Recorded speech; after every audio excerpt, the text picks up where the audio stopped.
Don't settle for anything less than you can be. Make your life a masterpiece. This is a series about how Sigmund Freud's ideas about the unconscious mind have been used by those in power to control the masses in an age of democracy. Last week's episode showed how Freud's ideas spread throughout America in the 1950s. They were promoted by his daughter Anna and by Freud's nephew Edward Bernays, who invented public relations. He brought Freud's theories into the heart of advertising and marketing. A man like you, I mean, with a car like this. What they both believed was that underneath all human beings was a hidden, irrational self, which needed to be controlled, both for the good of individuals and the stability of society. But the Freuds were about to be toppled from power by opponents who said they were wrong about human nature. The inner self did not need to be repressed and controlled. It should be encouraged to express itself.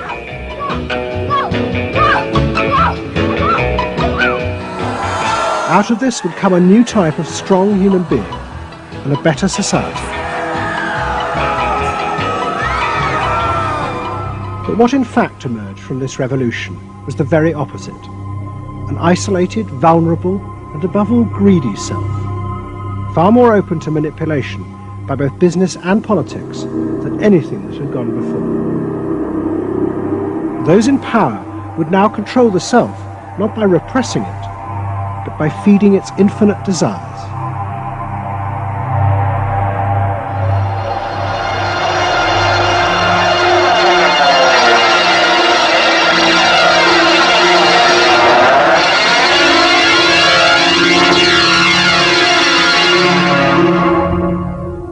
What goes on here is the liberation of feeling. In other words, feelings, not just memories, that have been suppressed. For example, screaming, crying, anger. You get a person who's really angry, and they're going to let it out. No!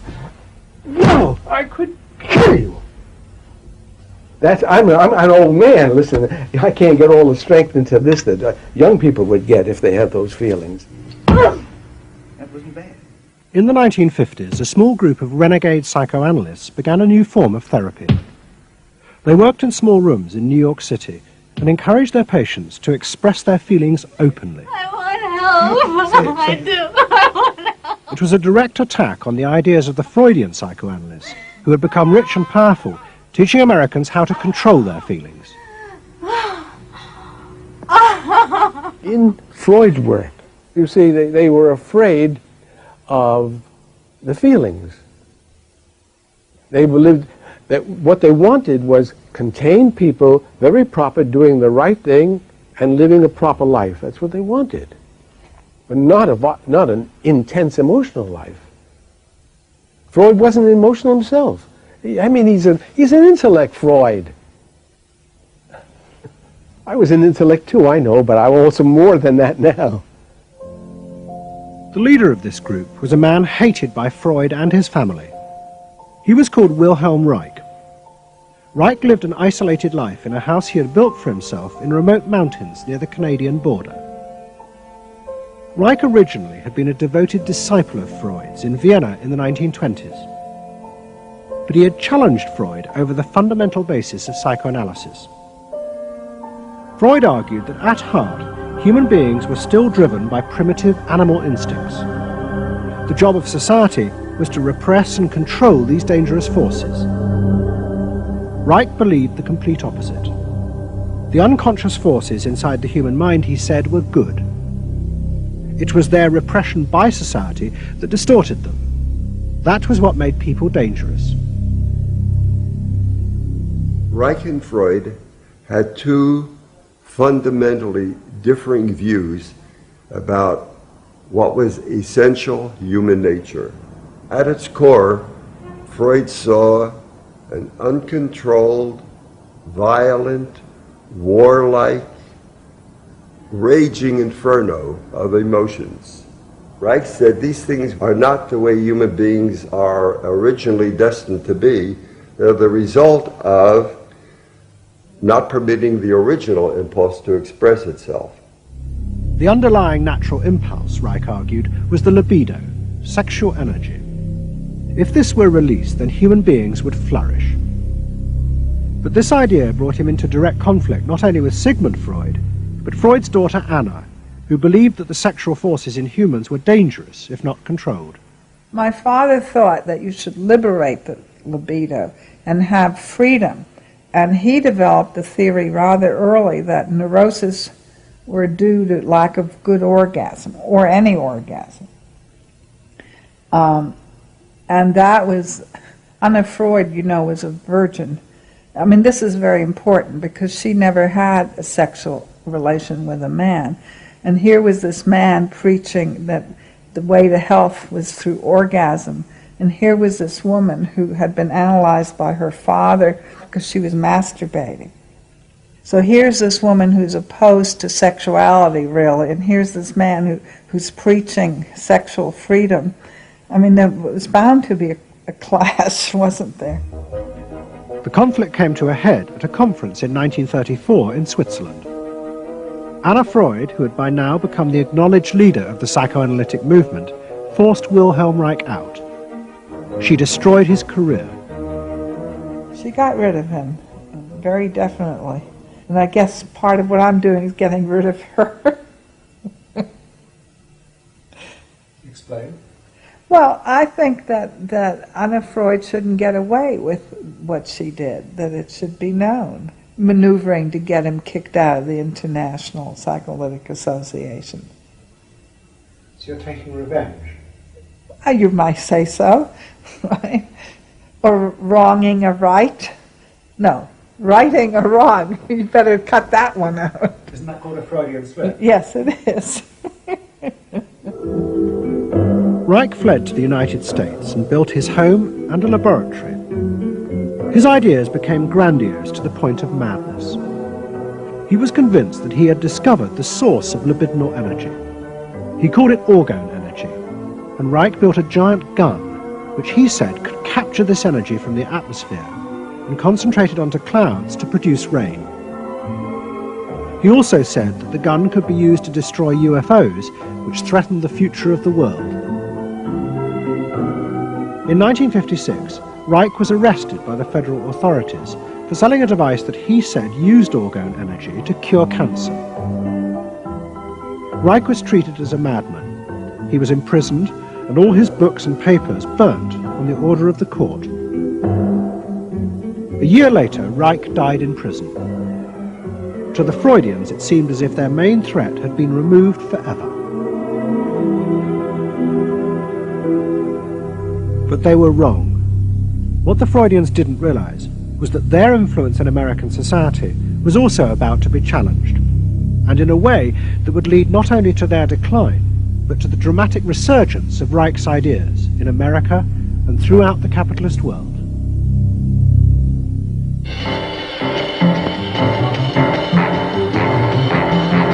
The consumer is king.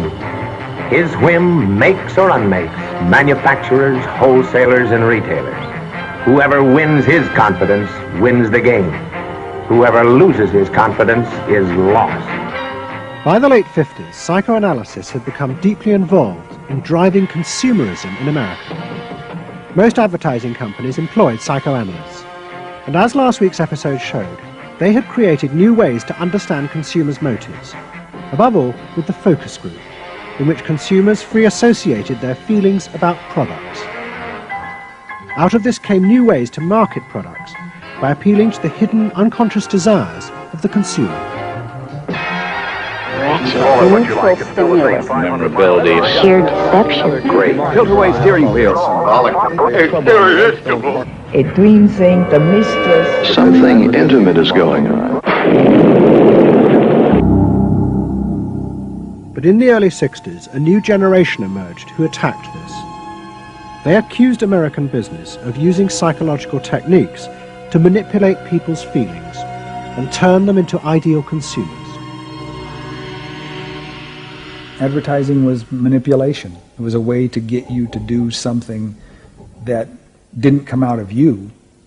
It came out of somebody else. Somebody else said, This year you should be wearing powder pink shirts with matching powder pink buck shoes.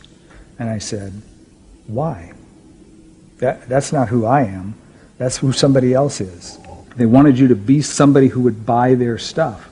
This whole feeling of being somebody else's tool. I don't want to be that.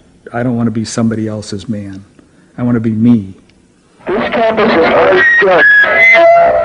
In the mid-60s, a protest movement began on America's campuses. One of the students' main targets was corporate America. They accused the corporations of brainwashing the American public. Consumerism was not just a way of making money, it had become the means of keeping the masses docile, while allowing the government to pursue a violent and illegal war in Vietnam. The student's mentor was a famous radical philosopher called Herbert Marcuse. Marcuse had studied psychoanalysis and was a fierce critic of the Freudians. They had, he said, helped to create a world in which people were reduced to expressing their feelings and identities through mass-produced objects. It resulted in what he called one-dimensional man, conformist and repressed. The psychoanalysts had become the corrupt agents of those who ruled America. It was one of the most striking phenomena to see to what extent the ruling power structure could manipulate, manage and control not only the consciousness but also the subconscious and unconscious of the individuals. And this took place on a psychological basis by the controls and the manipulation of the unconscious primary drives which Freud stipulated. Think about it, dear American people out there. You hear him, huh? You're all brainwashed, kiddies. You're all brainwashed. That's why you're here. They're saying right now, kill the bum. Look, I look at you in the living room. You know, you're saying, kill me.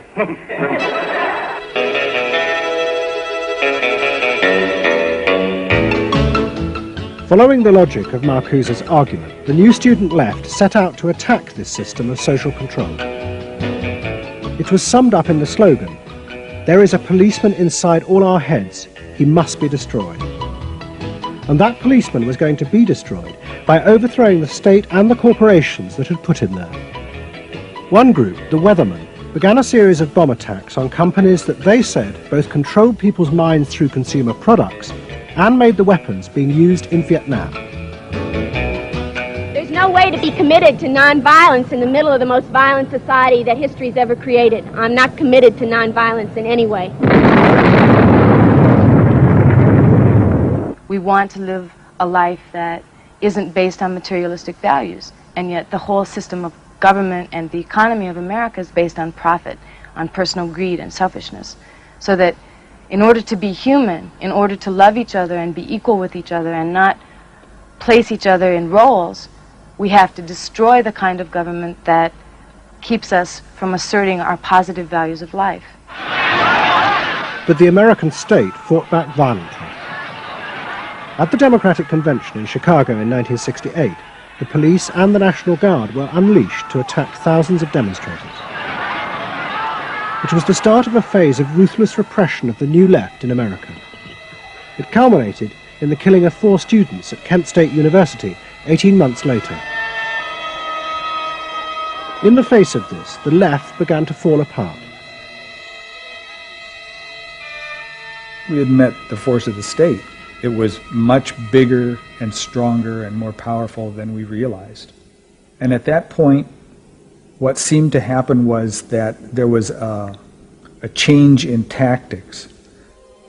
Confronted by this violent repression, many in the new left began to turn to a new idea.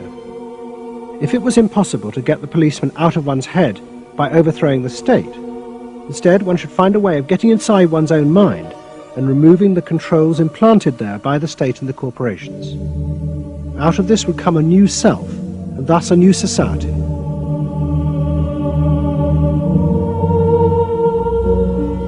People who had been politically active were persuaded that if they could change themselves and be healthy individuals, and if a movement grew up just aimed at people changing themselves, then at some point all that positive change going on well, you could say quantity would become quality, and there would be a sort of a spontaneous transformation of society. But political activism was not required. It's about making a new you, that if enough people changed the way they were, that the society would change. So the personal became political? Yes, the personal became political. Without changing the personal, you didn't stand a chance of changing the political. Coming up against the state power of the United States was not an option. I mean, they outgunned us. And to produce the new self, they turned to the ideas and techniques of Wilhelm Reich. Since his death, a small group of psychotherapists had been developing techniques based on Reich's ideas. Their aim was to invent ways that would allow individuals to free themselves from the controls implanted in their minds by society. Their center was a tiny old motel on the remote coast of California. It was called the Esalen Institute. The dominant figure at Esalen was a psychoanalyst called Fritz Perls. Perls had been trained by Reich and had developed a form of group encounter in which he pushed individuals to publicly express the feelings inside them that society had said were dangerous and should be repressed. It's a basic fear of that thing inside me, like a little demon in there. It doesn't come out very often. It's really hard to get it out. Now put the thing inside you on that chair and talk to it. Perls used to call this getting on the hot seat in front of a group. If this were the hot seat and you were Perls, and you would guide me into this process of self-enactment, self-revelation, of staying present to all the parts of yourself and noticing it, and then taking ownership of this. As the demon? Yeah. Yes, I can come out. I can come right out of him, and I can push him aside. So that you, say you. I can push you aside. Yeah. Be the demon with each one of us. I can make you all cry. I can make you all feel terrible. Maybe even forever. I can make the mouth, this mouth here, do things and say things. I can almost destroy anyone, each one of you, if I get out. There isn't one of you that I would spare. Not even you. Yeah. How do you feel now? I feel better. I feel very honest. Yeah. And you notice the increase of power. In other words, taking ownership of who you are and how you act and how you feel. Your whole being in the world. In other words, giving you autonomy, owning your freedom. I'm frightening. When I have my power, I am frightening. See, I frighten you with my power. I frighten you with my power. Now, where do you feel the power? In your hands? In your muscles? Where else? Wake up! I won't let you for me! God damn you! Okay. Stop it. You. It was not phony movement. That's what I wanted to do, and I did it. What Perls and others working at Esalen believed was that they were creating ways that allowed individuals to express their true inner selves. I want them to applaud for me. Out of this, they believed, would come new autonomous beings free of social conditioning. To the left, defeated in the wake of Chicago, it was an enormously attractive idea. These techniques could be used to unleash a new, powerful self, strong enough to overthrow the old order.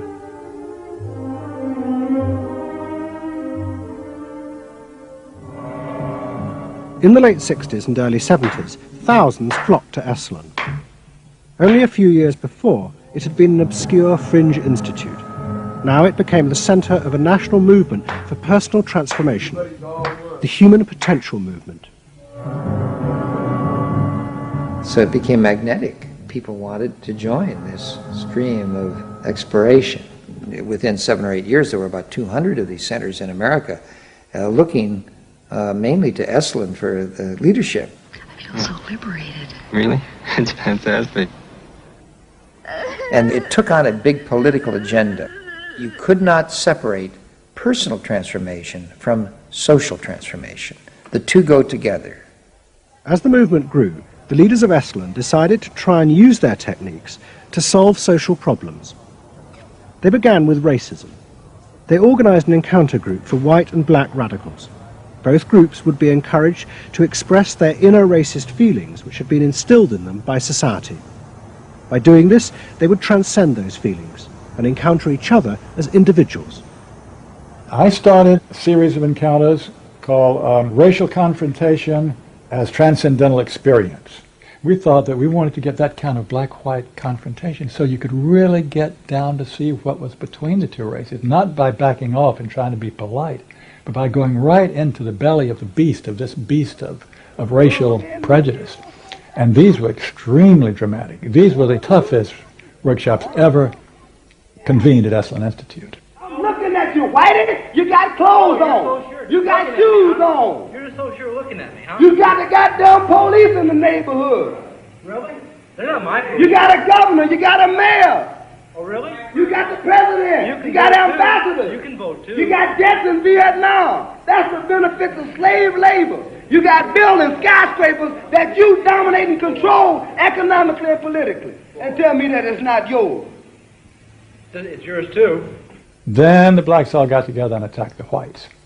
And they just let us have it. What they call it was peeping somebody. Peeping somebody means peeping into their secrets, into their phoniness, and so forth. Like the white liberal. Oh, they really got onto the white liberal, you know. So don't give me no shit about I'm free. You're a goddamn liar, you white pink son of a bitch, you. Yeah, I want to know what you came down here for. You want a black buck, huh? Yeah. You looking for a stud? Huh? Well, what did you come here for? You're sitting there with your legs all gap wide open showing your drawers. Now what did you come here for? The black-white encounter groups were a disaster. The black radicals saw it as an insidious attempt to destroy their power. By trying to turn them into liberated individuals, Esalen was removing the one thing that gave them power and confidence in their struggle against racism, their collective identity as blacks. For my reason. For your reason. Now dig this. Your reason for being here is different from my reason. So the human potential movement turned to another social group who they believed would benefit from personal transformation. Nuns. And this time they were more successful. The Convent of the Immaculate Heart in Los Angeles was one of the largest seminaries in America. A group of radical psychotherapists approached the convent. They wanted to try out their techniques for personal liberation on individuals whose identities were defined by a series of external rules which they had deeply internalized. The convent, anxious to appear modern, agreed to the experiment. And we did weekend encounter workshops for several hundred Immaculate Heart nuns. Nuns who were reserved, and they tended to be more reserved than other normal people, were told, don't be so reserved, let it all out. You're a good person. You can afford to be who you really are. You don't need to play the role of a nun. You don't need to keep downcast eyes. And prudence is an oversold virtue. You're trying to assert yourself, trying to find out who you are, who you're becoming. At the same time, you're trying to live a life of dedication, of service, and you're trying to make all these things fit into who you are, and you're just, you know, it's such a turmoil at times that you just blow a gasket and do silly, crazy things, you know. Running around the orchard and stealing oranges and taking Cokes out of the refrigerator and crazy things. I felt like I was being a hypocrite, and I wanted people to respect me for what I was, not for what I was wearing. And so I'm glad for the change. You feel frightened, but you'll go on. Oh yeah, I'm scared to death, but it's worth it. The experiment began to transform the convent. The nuns voted to discard their habits in favor of ordinary clothes. But the psychotherapists found they had awoken other forces. Solid. One of the things we unleashed was sexual energy. The kind of thing that the church had been very good at restraining was no longer to be restrained. One sister who was a member of the community, she got the idea that she could be freer than she had been before, and she seduced one of her classmates and then seduced the mistress of novices, who was an older woman, very reserved, and her program of freeing this older woman was sexual. She drove her to the store, and when they drove back and drove into the garage, she leaned over and gave her a big kiss on the lips, and thereafter, sister, who had perhaps never been kissed before, was ready for more. The effect of the experiment on the convent was cataclysmic. Within a year, 300 nuns, more than half the convent, petitioned the Vatican to be released from their vows. And 6 months later, the convent closed its doors. All that was left was a small group of nuns, but they had become radical lesbian nuns. The rest gave up the religious life. They gave up being nuns. They did, yeah, they became persons. By the late 60s, the idea of self-exploration was spreading rapidly in America. Encounter groups became the center of what was seen as a radical alternative culture based on the development of the self, free of a corrupt capitalist culture. We just want the freedom to be ourselves, and that's for love, for experience, positive way of life. We don't say that you're wrong. We just want to be free to be what we want to be, or what we find ourselves to be, as we continue to search ourselves. And it was beginning to have a serious effect on corporate America, because these new selves were not behaving as predictable consumers. The life insurance industry in particular was concerned that fewer and fewer college students were buying life insurance when they left university. They asked Daniel Yankelovich, America's leading market researcher, to investigate. He had studied psychoanalysis. The life insurance business, more than any other business at the time, was built on the Protestant ethic. You only bought life insurance if you were a person who sacrificed for the future. If you lived in the present, you had no need for life insurance. So they had some sense that maybe the sort of core values of the Protestant ethic were being challenged by some of these new values that were beginning to appear. And I was really astonished at what I found. The conventional interpretation, the dominant interpretation, was that it had to do with political radicalism. But, you know, it was clear to us that that was a mask, a cover. The core of it had to do with self-expressiveness. That this preoccupation with the self and the inner self, that was what was so important to people. The ability to be self-expressive. Wow, what a feeling! 300 miles to go, work out of sight. Yankelovich began to track the growth and behavior of these new expressive selves. What he told the corporations was that these new beings were consumers, but they no longer wanted anything that would place them within the narrow strata of American society. Instead, what they wanted were products that would express their individuality, their difference in a conformist world, the very things that US corporations did not make. Products have always had an emotional meaning. What was new was individuality. The idea that this product expresses me, and whether it was a small European car, the particular music system, Relaxation. your presentation of self, your clothing. For immediate energy from our muscles and relaxation. These become ways in which people can spend their money in order to say to the world who they are. But the manufacturers, they had no idea of what was going on, really, in the, with consumers and in the market at large. Major advertising companies set up what they called operating groups, to try and work out how to appeal to these new individuals. The head of one agency sent a memo to all staff. We must conform, he told them, to the new nonconformists. We must listen to the music of Bobby Dylan and go to the theatre more. But the problem was, few of the self-expressive individuals would take part in focus groups. The advertisers were left to their own devices.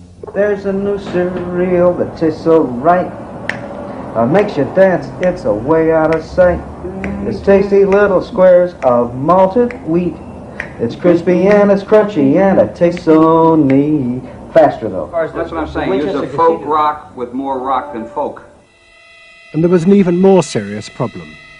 To make products for people who wanted to express themselves would mean creating variety. But the systems of mass production that had been developed in America were only profitable if they made large numbers of the same objects. This had fitted perfectly with the limited range of desires of a conformist society. The expressive self threatened this whole system of manufacture. And the threat was about to grow rapidly. Go! Because an entrepreneur had invented a way of mass-producing this new independent self.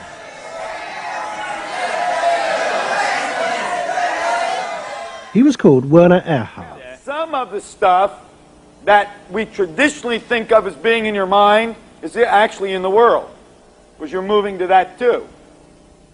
Erhard had invented a system called EST, Erhard Seminar Training. Hundreds of people came for weekend sessions to be taught how to be themselves.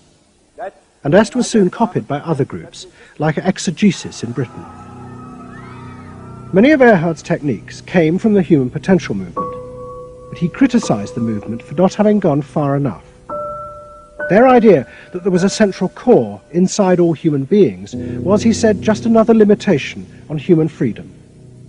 In reality, there was no fixed self, which meant that you could be anything that you wanted to be.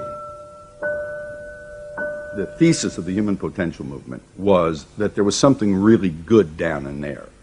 And if you took these layers off, what you were going to wind up with was a kernel, a something that was innately self-expressive, that was the true self, that was going to be a wonderful thing. In actuality, you found people who'd gone to the last layer and took off the last layer and found that what was left was nothing. All right, push! Move! Do it! The EST sessions were intense and often brutal. The participants signed contracts agreeing not to leave and to allow the trainers to do anything they thought necessary to break down their socially constructed identities. You're going to get sandwiched in there. Push! Go for a win! If I push harder than you do, I'm going to squash you. So you better push fast. Now, hard, do it! That's it, do it again! Push! Good! Good! Good! Again! Yes!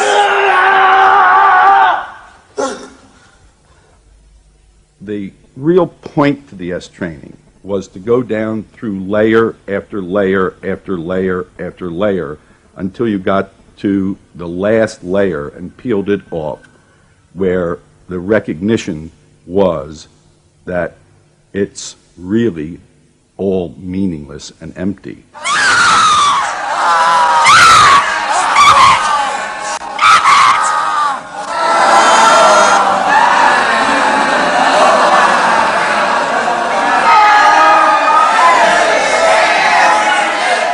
Now, that's existentialism's endpoint.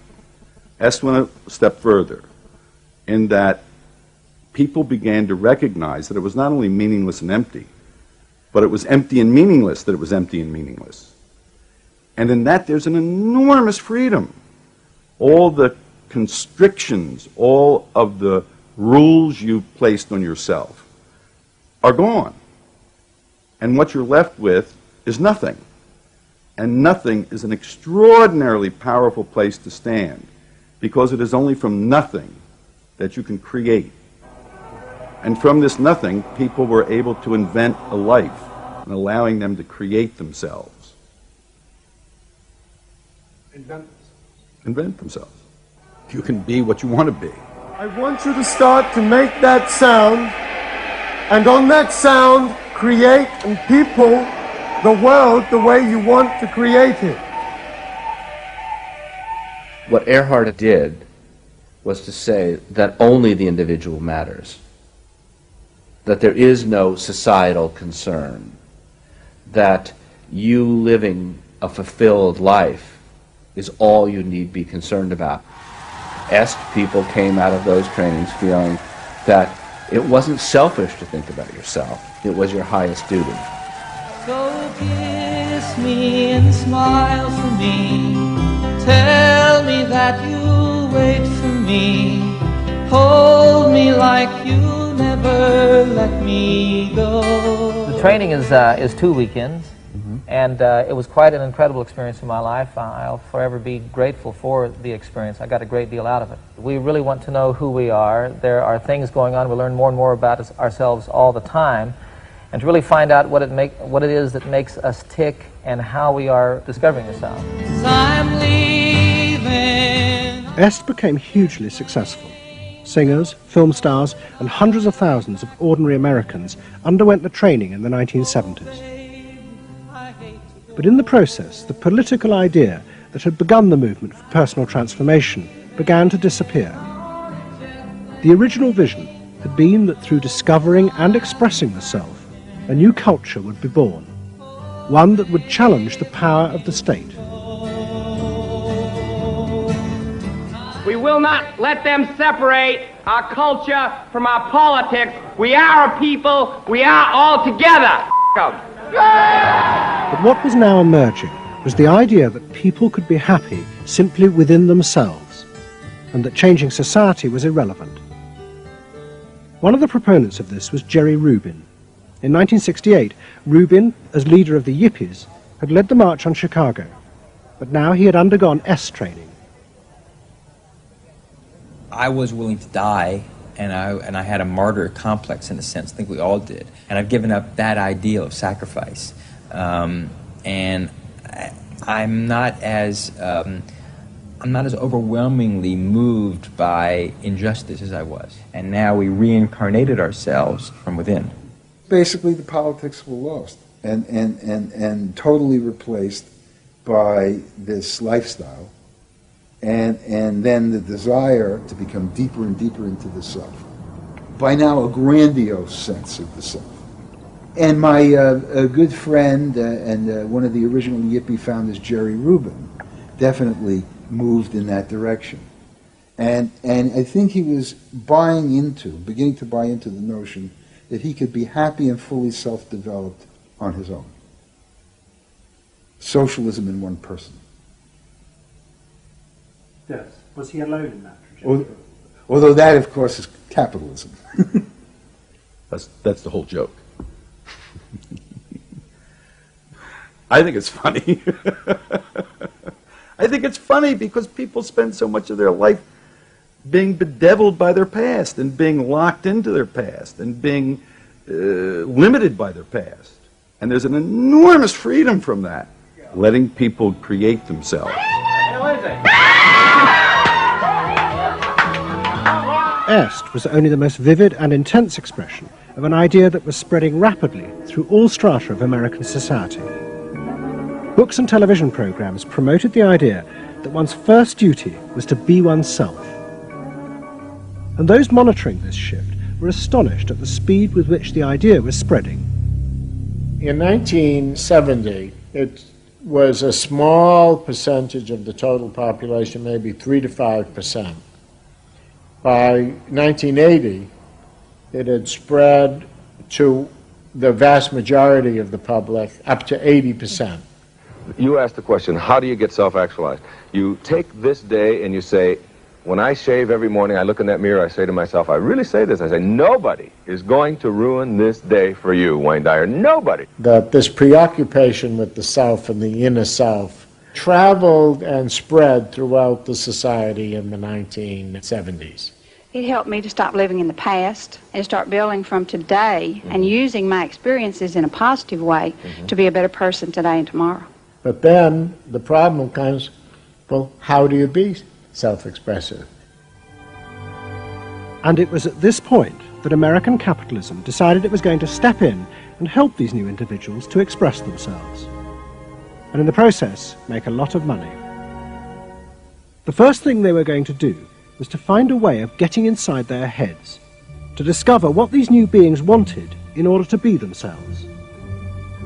This came not from Madison Avenue, but from one of the most powerful scientific research institutes in America. Stanford Research Institute in California worked for corporations and government. It had done much of the early work on computers, and was also working for the Department of Defense on what would become the Star Wars project.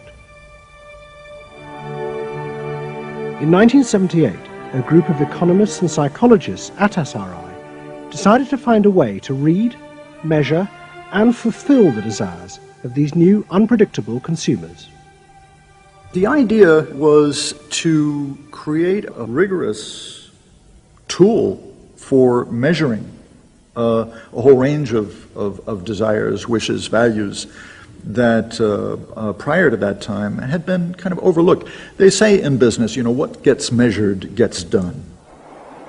We were basically telling manufacturers, if you're really going to satisfy not just the basic needs, but individuated wants, whims, and desires of more highly developed human beings, you're going to have to segment. You're going to have to individuate. To do this, SRI turned for help to those who had begun the liberation of the self.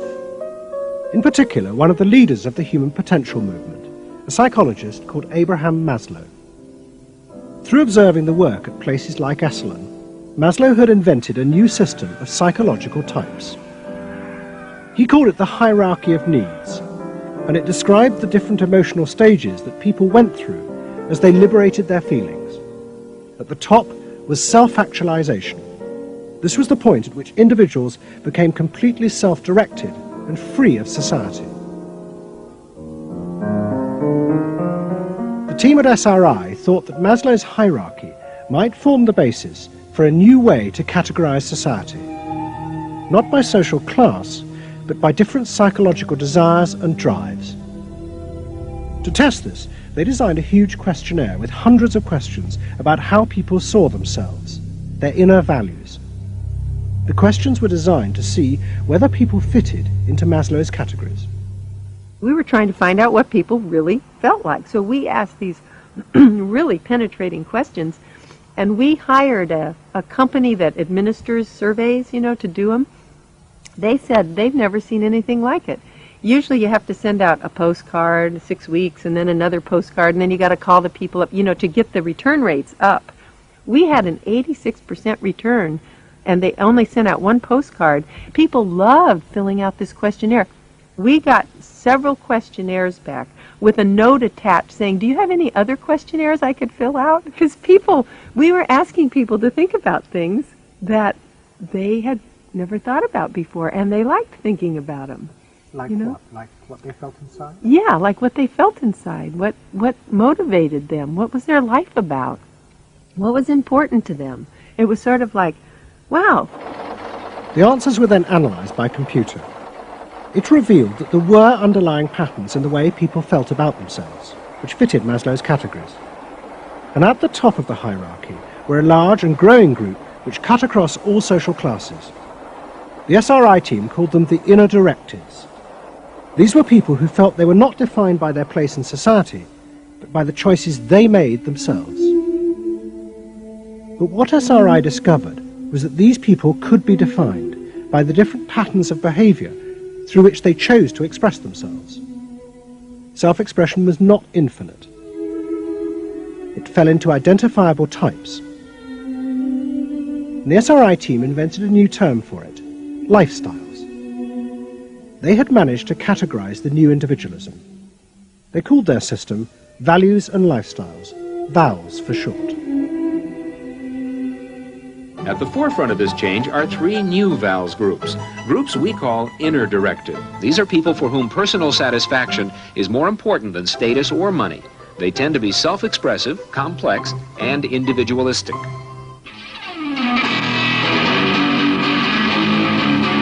Rob is an I am me. IMEs are searching for new values, breaking away from traditions and inventing their own standards. Rob even invented his own name, Rob Noxious. Jody is an experiential. This is a group seeking inner growth through direct experience. Experientials aren't in one place much. This is the try-anything-once crowd, and all that activity takes goods and services. Their hobbies are hands-on, and their possessions are simple, but not always simply priced. I'm a bookseller. I sell books. I'm a businessman. That doesn't necessarily mean that I believe in capitalism. It just happens to be what I'm doing now. SRI created a simplified questionnaire with just 30 key questions. Anyone who answered them could be immediately fitted into a dozen or so of these new groups. It allowed businesses to identify which groups were buying their products, and from that, how the goods could be marketed, so they became powerful emblems of those groups' inner values and lifestyles. It was the beginning of lifestyle marketing. So it allowed people not just to look at people as demographics, group of age and income and whatever, but to really understand the underlying motivations. I mean, most of marketing was looking at people's actions and trying to figure out what to do. But what we were doing is we were trying to look more into people's underlying values so that we could predict what is their lifestyle, what kind of house do they live in, what kind of car do they drive. So the corporations were then able to sell things to them by understanding them, by having labels, by knowing what these people look like, where they live, what their lifestyles are. If a new product expressed a particular group's values, it would be bought by them. This is what made the values and lifestyle system so powerful, its ability to predict what new products self-actualizers would choose. And this power was about to be demonstrated dramatically. Vowels would show it could predict not just the products they would buy, but the politicians they were going to choose to elect. Ladies and gentlemen, the next President of the United States of America, Ronald Reagan! In 1980, Ronald Reagan ran for president. He and his advisors were convinced they could win on a program of a new individualism. It would be an attack on 50 years of government interference in people's lives. I wrote a speech about let the people make the basic decisions, get judges out of the way, get bureaucrats out of the way, get centralized government out of the way. I gave Reagan a choice of several titles for the speech, and the one he picked was let the people rule. Let the people regain rule, regain control over their own destiny away from a remote elite in Washington. I would like to think that the kind of leadership that I would exercise in Washington is not the kind of leadership that I would pretend that I can solve all the problems I've been discussing here, but that together, you and I can. I would like to take the lead in taking government off the backs of the American people and turning you loose to do what I know you can do. It was radical. Moderate Republicans thought it was suicide. Jimmy Carter called it ridiculous. The press was extremely negative. But the odd thing is that it polled very well in New Hampshire, which was the first primary state, the state that we had to win. What was odd was that there seemed to be a strange mosaic of support for Reagan's policies. The traditional pollsters could see no coherent pattern across class, age, or gender. But those who had designed the values and lifestyle system believed that they knew why. They were testing their system in both America and Britain. And they were convinced that both Reagan's and Mrs. Thatcher's message about individual freedom would appeal to the group at the top of their hierarchy, the inner directeds, because it fitted with the way they saw themselves. They were really concerned about being individuals, being individualistic. And so in the early stages, when we were looking at the messages that both Thatcher and then Reagan were putting across, we said, they are using words that will really appeal to a lot of the younger people, and particularly to the people who are moving towards self-actualization. We call them the inner-directed people. A lot of our colleagues said, that's absolutely ridiculous, because inner-directeds are very socially aware, very socially concerned. They'll never vote Conservative, or they'll never vote for the Republicans. But we said, If Thatcher and Reagan continue to appeal to them in this way, they really will. And I vision leadership in taking government off your backs and turning you loose to do what you can do so well. Thank you very much. The idea that the new self-actualizing individuals would choose a politician from the right, not the left, seemed extraordinary. But to test their prediction, the Values and Lifestyles team did a survey of voting intentions, and they correlated it with their new psychological categories. When we said in our surveys, who are you going to vote for, sure enough, it was the inner directives who said that they would vote for Thatcher and for Reagan. And they made the difference in those elections because of their voting for Thatcher and Reagan. And it really surprised our colleagues, even within my own organisation. It really showed the power of this approach, because it's very difficult to identify inner directives on the street. These people who voted for Thatcher and Reagan, these inner directives, came from any walk of life. It's really hardly correlated with social class at all. I mean, if you just go along and look at age, sex, social class, you would never pick them up. But if you really go along with a questionnaire that gets at their values, then you can identify them very easily. And that was new? And that was completely new, yeah. At the beginning of 1981, Ronald Reagan was inaugurated as president. But he took charge of a country that was facing economic disaster. The terrible inflation of the 1970s had destroyed much of America's traditional heavy industries, and millions were unemployed. But true to his campaign promises, Reagan told the country he would not step in to help, as all previous governments had since the war. These United States are confronted with an economic affliction of great proportions. We suffer from the longest and one of the worst sustained inflations in our national history. Idle industries have cast workers into unemployment, human misery, and personal indignity. In this present crisis, government is not the solution to our problem. Government is the problem. But America's ailing economy was about to be rescued, not by government, but by the new groups that the market researchers had identified, the self-actualizing individuals. They were about to become the motor for what would be called the new economy. You can be what you want to be. So regarding V8, what do you really want? A tasty product that's good for me. What do you want that for? One technique is that we ask people the same question over and over and over again, and we say, what do you want? What do you really want? What do you want that for? And they start to talk about it, and they kind of get intimate with what's going on. What we're doing with that technique is unpeeling the onion. If you want to think of a person kind of having layers and layers and layers of protection and thoughts and behaviors and beliefs, we want to get to that center core. In the wake of the invention of values and lifestyles, a vast industry of psychological market research grew up.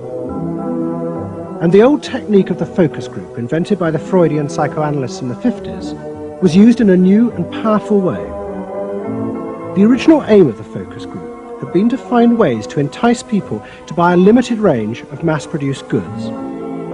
But now focus groups were used in a different way to explore the inner feelings of lifestyle groups, and out of that invent whole new ranges of products, which would allow those groups to express what they felt was their individuality.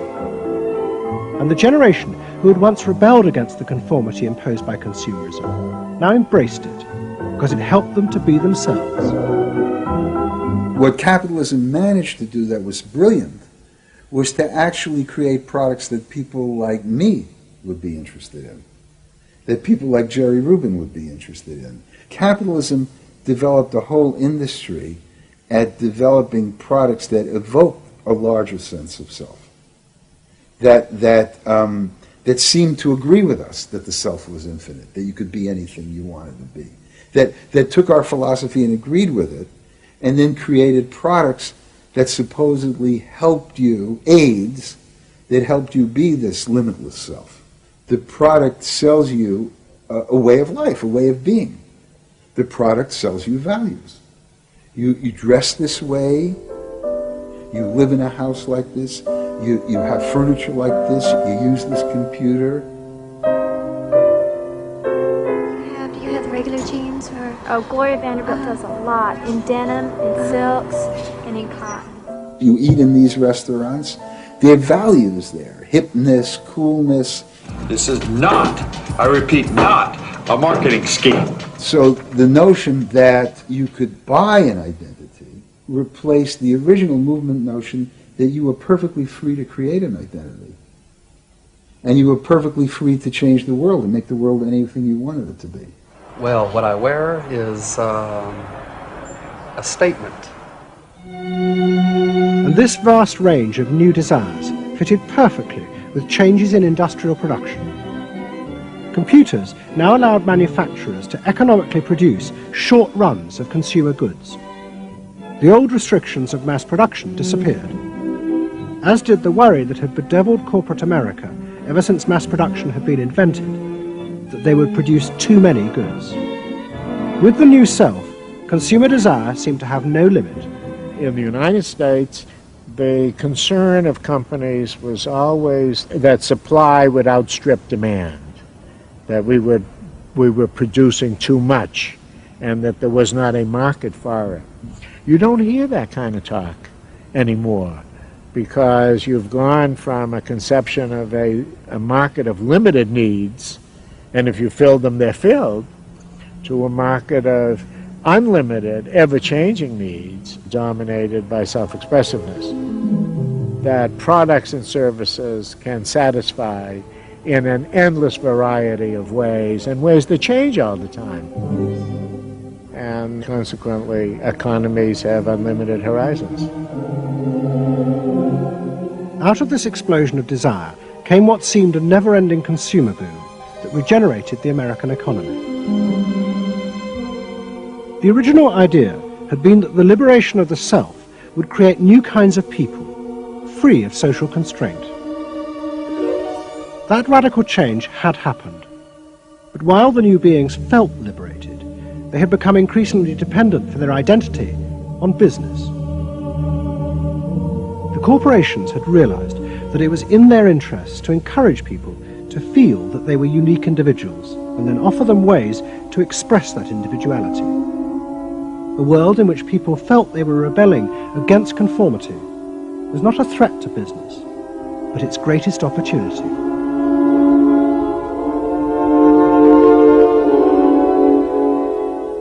It was, in a sense, the triumph of the self. It was the triumph of a certain self-indulgence, a view that everything in the world and all moral judgment was appropriately viewed through the lens of personal satisfaction. Indeed, the ultimate ending point of that logic is that there is no society. There is only a bunch of individual people making individual choices to promote their own individual well-being.